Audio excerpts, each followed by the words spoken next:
رضوی، سب سے پہلی بات تو میں عرض کروں گا کہ جو اہل ایمان ہیں ان کے متعلق شرک کا خوف نہیں رکھنا چاہیے، اور خود رسول اللہ صلی اللہ علیہ وسلم نے فرمایا کہ میں شرک اکبر کا تم سے کوئی خوف مجھے نہیں ہے، البتہ شرک اصغر کا خوف ہے۔ یعنی جب اتنی واضح طور پر پیارے آقا صلی اللہ علیہ وسلم نے تعلیمات ارشاد فرما دی ہیں تو کیسے ہی مومن کیوں نہ ہو کبھی بھی اللہ کی ذات و صفات میں کسی دوسری مخلوق کو شریک کر ہی نہیں سکتا، کرتا ہی نہیں ہے۔ البتہ شرک اصغر کا جو رسول اللہ صلی اللہ علیہ وسلم نے ارشاد فرمایا وہ یہ ہے کہ عبادات کے اندر کسی دوسرے کی رعایت کرنا، کہ وہ دیکھیں گے تو سمجھیں گے اچھے سجدے کر رہا ہے، اچھی تلاوت کر رہا ہے، یعنی مخلوق کو دکھانے کے لیے عبادت کرنا جسے ہم ریاکاری کہتے ہیں، اسے رسول کریم صلی اللہ علیہ وسلم شرک اصغر قرار دیا ہے۔ تو فرمایا اس کا مجھے تم پر خوف ہے کہ تم ان عبادات یا نیکیوں کے معاملے میں ریاکاری کے اندر پڑھ سکتے ہو، لیکن شرک اکبر پیارے آقا صلی اللہ علیہ وسلم نے اس سے فرمایا کہ میری امت سے مجھے اس کا خوف نہیں ہے۔ البتہ دیگر جو ہم اقوام کی طرف دیکھتے ہیں شرک کی طرف ان کا مائل ہونا ہے، شرک کے عقیدے رکھنا، اس میں سب سے پہلی چیز جو ہمیں نظر آتی ہے وہ ہے لا علمی، یعنی جہالت۔ یعنی ان کے پاس یا تو دین کی تعلیم پہنچی نہیں، ہدایت کی باتیں پہنچی نہیں ہیں، قرآن کا نور پہنچا نہیں، مصلح پہنچے نہیں، اصلاح کرنے والے پہنچے نہیں۔ دوسرا آتا ہے اپنے آباء و اجداد کی اندھی تقلید، یعنی چونکہ ان کے پاس نہیں پہنچے، آباء و اجداد کے پاس بھی نہیں پہنچے تھے۔ اسی طرح گزشتہ مشرکین میں قرآن نے بیان فرمایا کہ وہ کہتے تھے انا وجدنا آباءنا، ان سے پوچھا تم شرک کیوں کرتے ہو، اتنے بتوں کے سامنے سجدہ ریزی کیوں کرتے ہو؟ کہتے ہیں ہمیں نہیں پتا، بس ہم اپنے باپ دادوں کو دیکھا تھا وہ کرتے چلے آ رہے تھے، تو ہمارے باپ دادا کر رہے تھے اس لیے ہم بھی کرتے چلے آ رہے ہیں۔ پھر اس میں ایک جو بڑا سب سے بڑا جو عنصر ہے وہ ہے شیطان کی وسوسہ انگیزی،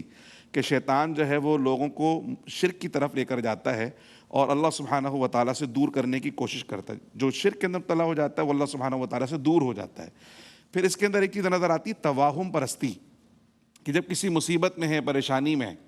تو مومن تو اللہ سبحانہ و تعالیٰ کی بارگاہ میں التجا کرتا ہے، دعا کرتا ہے کہ اللہ پاک میری اس مشکل کو دور فرما دے، اور اس کا عقیدہ ہے کہ یمسسک اللہ بدر فلا کاشف لہ الا ہو ان یردک بخیر فلا راد لفضلہ، کہ اگر کوئی تکلیف کوئی پریشانی ہے تو اللہ کی سوا کو دور کرنے والا نہیں ہے، اور اگر کوئی اللہ تعالیٰ کسی فضل سے نوازنا چاہے تو اللہ کے فضل کو لوٹانے والا بھی کوئی نہیں ہے۔ لیکن جب ایمان کمزور ہو یا عقیدہ کمزور ہو اور وہ دعائیں کر رہے ہیں اور کہیں سے وہ نظر نہیں آ رہے، اس کے اسباب نظر نہیں آ رہے، اللہ سبحانہ و تعالیٰ نے اس آزمائش کو طویل فرما دی ہے، تو لوگ دیگر جانب متوجہ ہونا شروع ہو جاتے ہیں۔ یہاں وہ عقیدے کی کمزوری ظاہر ہونا شروع ہوتی ہے، شیطانی وسوسے ظاہر ہونا شروع ہو جاتے ہیں، نفس کی شرارتیں ظاہر ہونا شروع ہو جاتی ہیں، اور پھر معاذ اللہ جو ہے وہ لوگ جادوگروں کی طرف چلے جاتے ہیں کہ بھئی ہمارا مسئلہ اس مسئلے کا حل نکالنا ہے، تو جادوگروں سے رابطے کرنا شروع کر دیے، اور جو کاہن ہیں ان سے رابطہ کرنا شروع کر دیے، اور وہ سارے کے سارے شرکی افعال کے اندر مبتلا ہوتے ہیں، ان کی طرف جاتے ہیں۔ تو یہ توہم پرستی بھی ایک بہت بڑا سبب ہے شرک کی طرف جانے کا اور ایمان سے دور ہونے کا اور کفر کی طرف راغب ہونے کا۔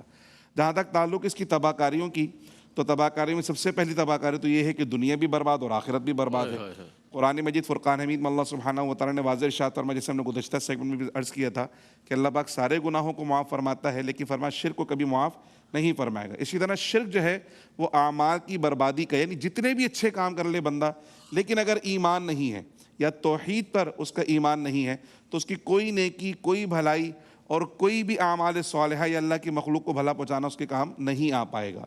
پھر اس کے ساتھ دنیا کے اندر اس کے نقصانات میں یہ ہے کہ انسان جب دنیا میں زندگی گزارتا ہے تو اس کو کوئی لائن آف ایکشن چاہیے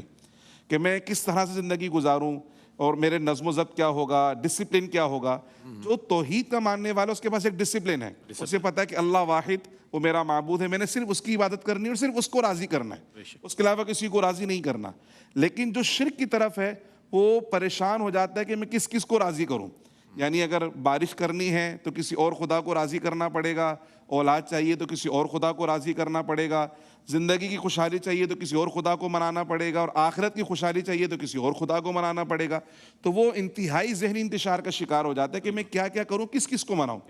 پھر اسی طرح بات آتی ہے زندگی میں عمل کرنے کی، کہ میں جب فیصلہ کرنا چاہتا ہوں تو فیصلہ کرنے کے لیے بھی مجھے کوئی نہ کوئی ایک فیصل چاہیے ہوتا ہے، ایک ممتاز فیصلہ کرنے والا چاہیے ہوتا ہے جو میری زندگی کے فیصلوں کو آسان کر دے۔ اگر شرک کی طرف جائیں گے تو بندہ فیصلہ کرنے میں پریشان ہو جاتا ہے کہ اس کی مانوں، اس کی مانوں، اس کی مانوں، لیکن جب توحید کا ماننے والا ہو تو اسے پتہ ہے کہ اللہ سبحانہ و تعالیٰ نے قرآن کے اندر میرے لیے فیصلہ عطا فرما دیا ہے، رسول اللہ نے سنت میں فیصلہ عطا فرما دیا ہے، تو میں قرآن اور سنت کو اپنے اوپر لازم کر لوں گا تو زندگی کی تمام پریشانی اور مصیبتوں سے بچ جاؤں گا۔ پھر اسی طرح جو شرک ہے وہ آخرت کے اندر نقصان پہنچانے والا ایسے بھی ہے کہ کوئی اچھی صحبت یعنی نبیوں کی صحبت اختیار کی ان کی ازواج نے. سیدنا نوح علیہ السلام کا ذکر ہے قرآن کے اندر, حضرت لوط علیہ السلام کا ذکر ہے قرآن کے اندر, لیکن ان کی جو ازواج تھیں وہ ان کی دین پر نہ ہوئی تو یہ صحبت بھی انہیں کسی کام نہیں آئی, وہ آخرت میں اللہ کے عذاب میں گرفتار ہونے والی ہے. تو یہ جو شرک ہے یہ ہر طرح سے نقصان پہنچانے والا ہے, دنیا کے اندر بھی اور آخرت کے اندر بھی, اور اللہ سبحانہ و تعالیٰ کے عذاب کا مستحق ٹھہرانے والا ہے. اس سے بچنا چاہیے.